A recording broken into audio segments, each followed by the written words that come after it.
right, welcome. My name is Randy, and this is going to be This Week with Randy. I'm hoping to come to you each week with kind of the latest news, what's going on, and kind of help average people like you and me kind of decipher really what's happening in the world and how it affects us.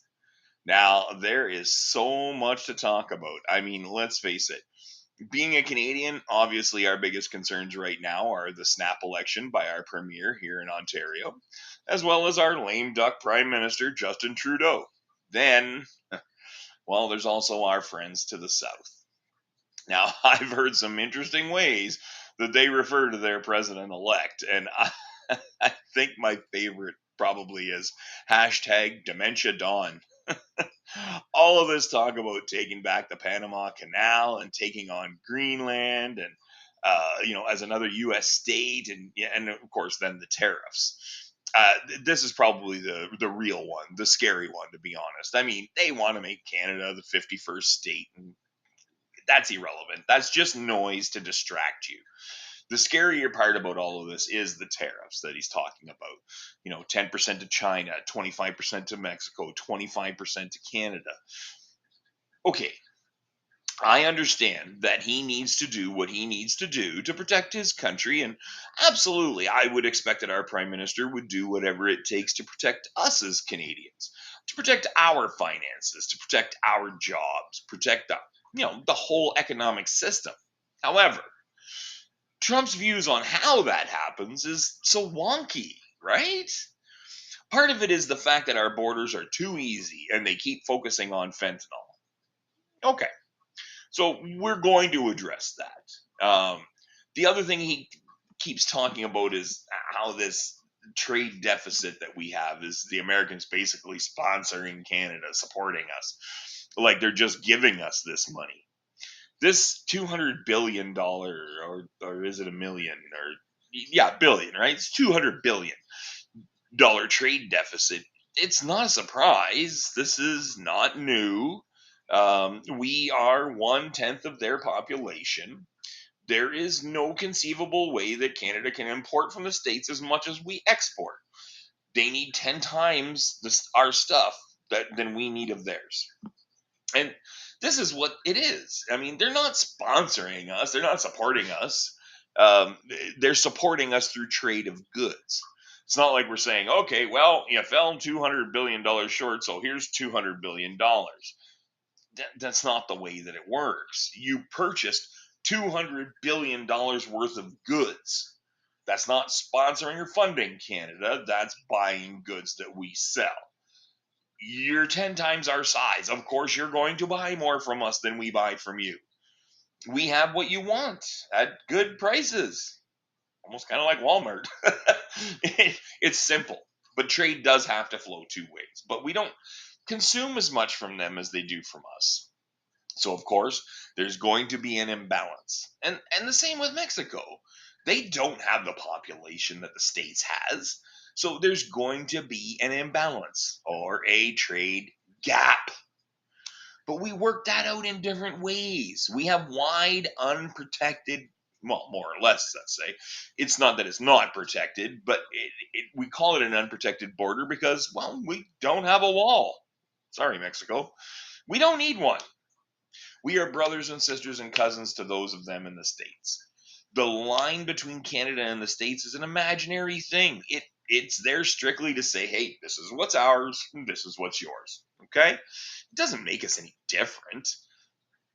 Do we have a varying amount of people in Canada that have varying opinions on varying ideas? Yes, of course we do. We don't all wake up in the morning and text each other and go, okay, this is what we think. Um, you know, maple syrup is not some kind of mind control drug that once we've all had it, we all think the same way. We're the same as Americans in that sense, right? You've got people in different parts of your country and the states that believe one thing, and other parts of the states that believe another. They have their own thoughts, their own ideas, their own creations. They're no different. You have diversity, although I see you're kind of taking on that subject as well, but that'll be for another week. I'm not even going to touch DEI today. Um, but to penalize Canada because there is a trade imbalance. I hate the word gap. I don't know why. It just doesn't sit with me well, but it's an imbalance. You know, we would love to buy more from you, and please feel free to buy more from Canada. We'd be happy to help you with that. You know, we help build cars for North America. We mine the minerals necessary for lithium batteries. We mine the gold. We mine silver and nickel, and we get oil out of the ground, which it's of a different quality than what you get in Texas or in the southern states or wherever. But we send it to you for refining. And here's the silly part. This is where we need to smarten up as Canadians. We produce the oil, we sell it to you, you refine it, and then you sell it back to us. Hello, Canada. It's time to wake up. Maybe we need a refinery of our own, especially with the threat of these looming tariffs. Now, okay, let's talk about those tariffs. We are talking about up to 25% on different items. The hard part is that we don't even know what those items are yet. Now, our knee jerk reaction originally was every premier in Canada was, all right, Team Canada, we stick together. We fight this dollar for dollar. Okay, perfect. I'm totally down with that. I think that's an amazing idea. I think we need to stand united. I think it's about time that this country had something to stand united against. We're kind of disjointed in a lot of cases. Let's refer you back to the Freedom Convoy. Just saying. We need to stand together on this. And that means buying Canadian. Then we buy Canadian as much as possible. I mean, we always should have been buying Canadian as much as possible. Now, these folks, Emma and Liam. These are the folks who are making the hats and shirts that say Canada is not for sale.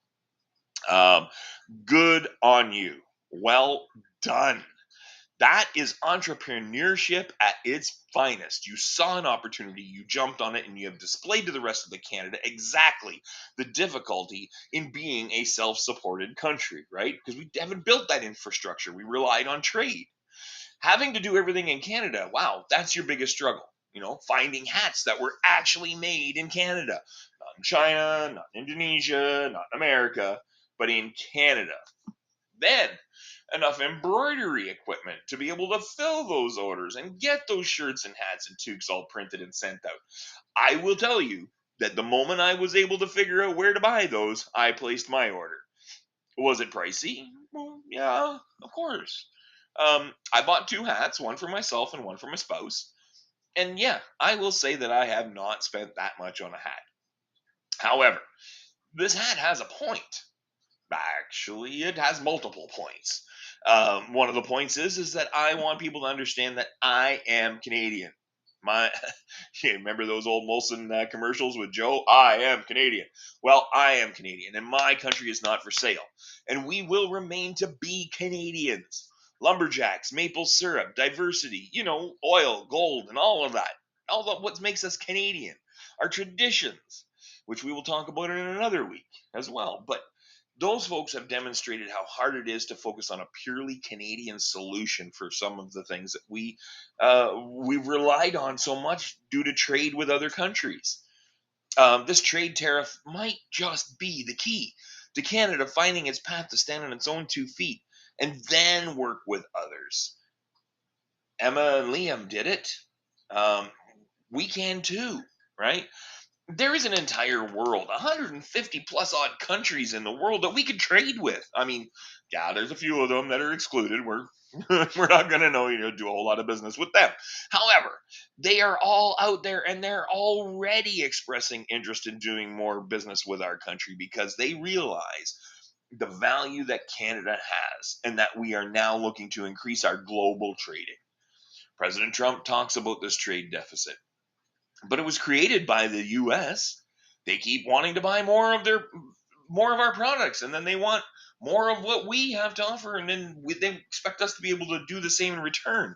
Um, we don't have the size, you know. Um, we there's even been moments when the US wanted so much of what Canada had to offer in specific industries that there wasn't even room for another country to even attempt to trade with us. Now is the time to invite them people in. Let's work together. Some of our premiers now, as I said, when all this tariff talk came down originally, they were all, yes, Team Canada. And some, not going to mention any names, Alberta, have decided that they're kind of, okay, we're going to pump the brakes on this stuff here a little bit. We need to protect our province. Yeah, but come on, guys. This is about the entire country, okay? Not just your province. Yes, there are provinces that have more value. Okay, that's a bad word to use. More resources that can be, geez, another bad word, exploited. However, you're not your own country. You're part of this country. And it's imperative that we stick together. It's important that we stick together. We need to show a united front. So, with that being said, today is the day that the tariffs on Canadian goods is going to come out. And we're going to see what's going on. Now, Reuters tried to make the world believe that we had another month. We don't. It's February 1st. Trump has confirmed that. It's what he originally said anyway, and that's what he's sticking to. So, we apparently have a plan.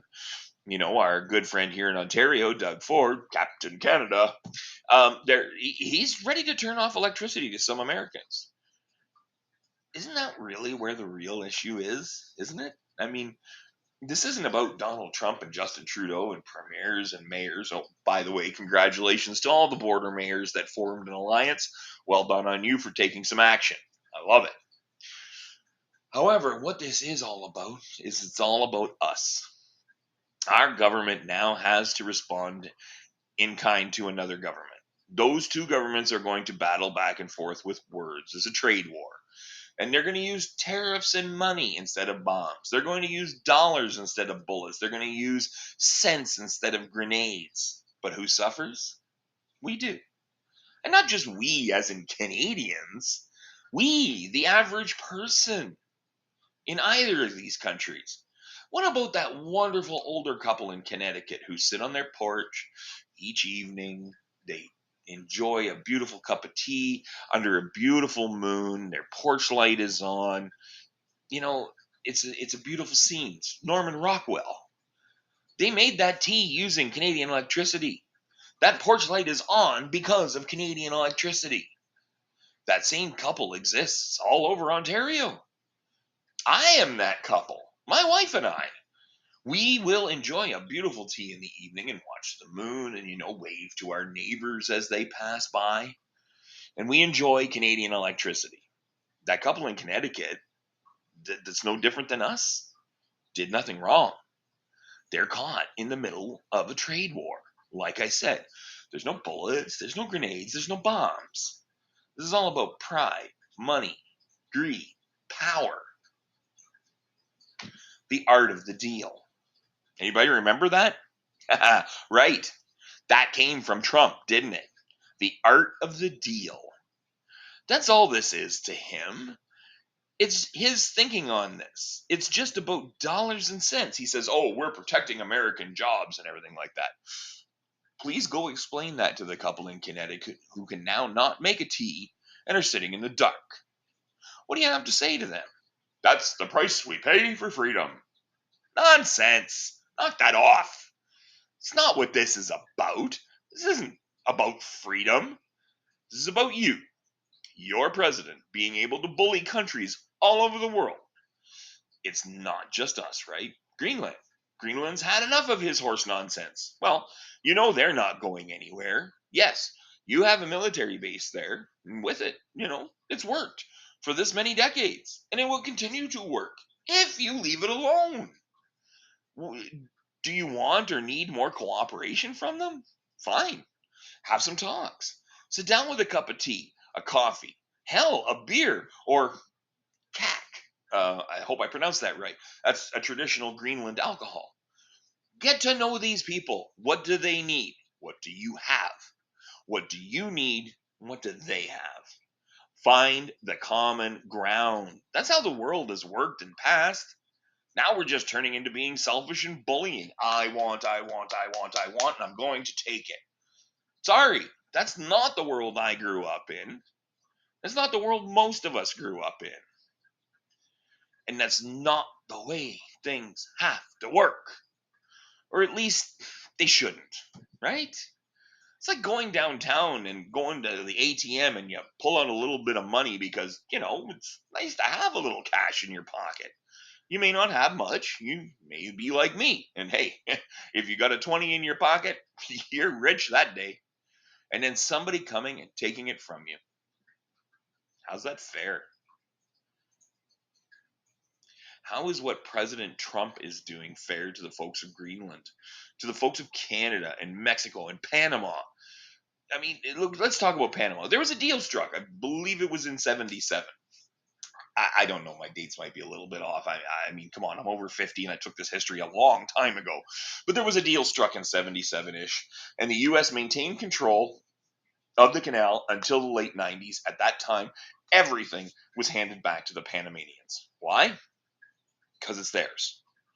Now, Trump doesn't like the fact that they doesn't like the way that they're running it. Well, you don't get a say. It's not yours anymore. Stop focusing on it. If I give my child a car for their 18th birthday and they're ecstatic and they accept it and they drive it around for, 2 or 3 or 4 years, and then they decide that, well, they're going to do something different with that vehicle. They can turn it into a derby car or a rally car, or they can just outright sell it because they're moving on. I have no say in that, honestly. I should have no say. I should have no opinion. I gave that to them as part of an agreement. The agreement was, it's your birthday, here's your gift. I have no dibs to that car anymore. I have no dibs. Wow. There's a word you haven't heard in a while, eh? I have no ties to that car. I have no ownership. I have no say. That car now belongs to them. And if they decide to go and pour gasoline all over it and light it up for a YouTube video, who am I to say anything? I mean, maybe that's the video that puts them on the map. Maybe that generates a future for them financially. I mean, it worked for Whistling Diesel. I don't know. What do I know? All I know is that it's not my responsibility. Yeah, would I be somewhat disappointed or maybe confused if they did something like that? Yeah, absolutely. But hey, it's their life, it's their property. And so is the Panama Canal, Trump. Back off. It's not yours. You don't deserve it. Leave it alone. It's fine. The Panamanians know what they're doing, okay? Now, see, I have a bad habit of doing this. I rant without a script, and as you can see, I have no script. I have no paper, and I tend to get off topic. Maybe we need to look at that. But let's go back to the tariffs here. The reason for my whole rant today. The reason for the tariffs, what he keeps saying, and as I watched the news this morning, yes, I'm pointing to a TV over there that's on the news. The reason for the tariffs apparently is because of the flow of fentanyl into the United States. Okay, that I understand. The drug and opioid epidemic in this part of the world, never mind, this country, never mind in North America, in this part of the world, there's no other word for it. It's deadly. It has taken family members of mine. I'm sure it's taken family members of yours. And it will continue to do so until something is done. So the fact that President Trump wants to do something about that, absolutely kudos. I have no issue with that whatsoever. What I do take issue with is blaming us and blaming Mexico, that we're the reason why it flows into the States. Canada Border Protection, or the CBSA, does an impeccable job. They are dedicated men and women who fight the war on drugs every day. You can watch programs on TV, these reality programs like Border Patrol, and you'll see in them Australia and in the United States and in Canada. And a lot of what they show you might be a little bit of fluff, right? I mean, people trying to bring back extra alcohol or, a couple of joints or something like that, right? The fact is they're not going to really publicize the big stuff. I mean, you see it occasionally on it, but you're going to see it in the news. And you'll get a report every now and then. Border Patrol agents stopped XXX from coming across the border. That's the job. Are they perfect? Could they be perfect? Absolutely not. We're human. We're subject to error. It is what it is. Do they need more money to improve what they do? Better technology? Yeah, absolutely. What area of the world doesn't need more money? to improve what they do. Housing needs money, mining needs money, the environment needs money. Everything needs money. But the fact that Canada is pretty dedicated to doing what they do, so we do make every effort to stop those drugs from flowing into our country. Do some get in? Yeah, of course, I'm sure they do. Obviously, they must. And they must also get into the States through their border protection agents. Now, first, before I start getting letters and comments, I believe that the Canadian and American border agents, customs, do an incredible job. I live in a border town. I have had opportunity to travel back and forth between two countries. And generally speaking, it's been a pretty non resistant issue, right? A few simple questions, and if you're honest with them, they're trained to be able to recognize that. Have I been pulled over and inspected? Yeah, absolutely. Was it targeted? No. It was a matter of, you know what? We're just going to double check today cuz that's what random means. And so, you know what? I guarantee that at least 80% of you that are watching this, out of all 10, have crossed the border and probably been inspected at least one point or another in your entire life. If you haven't, wow, buy a lottery ticket because you're pretty lucky. But to have the audacity to think that all the fentanyl troubles that the Americans face come from Canada and Mexico, it's idiotic. We do our best to prevent it from coming into our country, and I think we do a pretty good job at it. Could it be better? Absolutely. Everything could be better. But fentanyl doesn't just appear here in Canada from other places. Guess what? Bad people make it here. So I think that our local police and our RCMP and our higher power police, our higher police agencies, do everything they can to try to mitigate that. But the fact is we are responsible for our borders and what comes into our country. Yet you, President Trump, want to make it our fault that your border allows stuff in. It just happens to be that it's coming from, our country or Mexico. Is there fentanyl labs and meth labs in Mexico? Yeah, sure, there probably are. Are there fentanyl and meth labs here in Canada? Yes, I know there are. And our police do everything they can. They follow every lead. They do what they can to get those shut down and those people behind bars. But let's face it, the money's good. They make a ton of money selling those drugs. And they're not worried about repeat business because you know what? There's another person born every minute. That means their supply of potential addicts never runs out. They're not worried about telling the ones that are here that they'll be replaced. So we have to fight that war, and we fight that war on our own home turf. But to accuse Canada of being responsible for what gets into your country, how about you step up your border? How about you spend some money on your border, on your side of the border? How about you do what you have to do? Will that make crossing over for Canadians more difficult? Yeah, probably. I imagine it would. Will that be inconvenient? Yeah, I imagine it will. Will that upset some Canadians? Yeah, I imagine it will.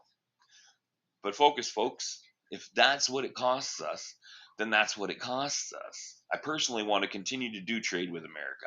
I want our countries to flourish. I want our countries to flourish together.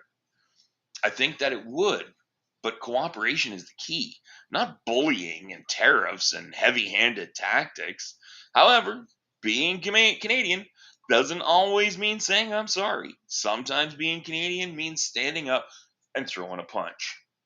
So, that being said, talk to your municipal members of parliament, talk to your provincial members of parliament, talk to your premiers, send letters to your mayors, send letters to parliament, to the Hill, to the Senate, to anybody who will listen and tell them how you feel, because tell them what you want. Tell them what you hope for, because if you don't, we could find ourselves in some trouble. I think that once President Trump realizes that it hurts his people as much as it does ours, you're going to see some backpedaling. And it'll all be under the guise of, see, I told you I was hard on you and you stepped up. And now we don't have as much of a problem. Thank you very much. We're going to go ahead and we're going to ease those tariffs. No, that's not going to be the way it is. That's not the reality. The way it really is going to be is his own constituents are going to go to him and say, what are you doing? You're hurting us. Stop it. We've had enough. I mean, he's not even worried about being impeached or charged or anything. And another assassination attempt would just be another photo op for him. So you need to hit him where it hurts. And where it hurts is with your votes. So let him know. Let him know how you feel. My dear friends, my dear American friends, please know that Canada is up here and we don't blame you, the people. At least not all of you. We desperately want to continue to work together as friends and allies and maintain the world's longest unprotected border. You know why? Because that's something pretty special and it's worth protecting. All right. Well, that's my piece for this week. I hope that each of you, takes away a little something from that and go do your research. Find out for yourself and see if what I'm telling you is true. Or if you find something that I've said that was incorrect, throw it in the comments. I'm more than happy to listen. This is the whole kind of foundation of Canada, right? Is to debate and learn and teach each other so that we can make the best decisions possible. So, fingers crossed. I'll be watching TV today. You choose your favorite news source. We'll see what happens with the tariffs. There's really not going to be a lot of difference between who you watch. There's some are a little left, some are a little right, some are like dead center, but they're all going to tell you the exact same thing. They're going to repeat what Trump has to say. So pull up a chair, pull together. Everybody, take a big shot of maple syrup, man up, and let's take care of this, all right? Till next week, I hope you guys have a great day, and I hope the rest of your week is amazing. And hey, if there's something you want to hear me talk about, something you want to find out more about, if there's something you want me to look into, or something that you don't agree with, drop it in the comments, and we'll talk about it next time on This Week with Randy.